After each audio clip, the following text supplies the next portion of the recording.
ভারী বৃষ্টির কারণে উত্তাল নেপালের মারসাংদি নদী।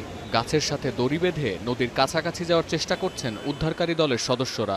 কেউ কেউ মইয়ের সাহায্যে নিচে নেমে স্ট্রেচারে করে আনা নেওয়া করছেন হতাহতদের। ভারতীয় যাত্রী বোঝাই একটি বাস এই নদীতে পড়ে যাওয়ায় এভাবেই উদ্ধার অভিযানে নামে জরুরি সেবায় নিয়োজিত কর্মীরা।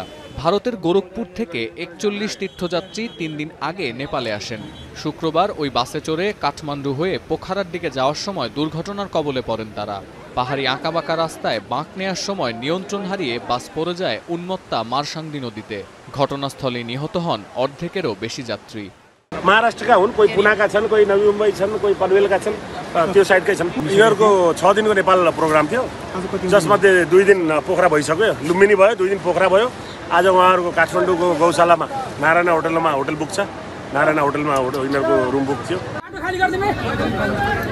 দুর্ঘটনার পরপরই ঘটনাস্থলে পৌঁছায় পুলিশ ও সেনাবাহিনীর সদস্যরা।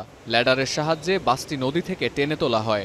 আহত 12 জনকে উদ্ধার করে গুরুতর আহত অবস্থায় রাজধানী কাঠমান্ডুর হাসপাতালে পাঠানো হয়েছে। পরে উদ্ধার করা হয় আরও 10 জনকে।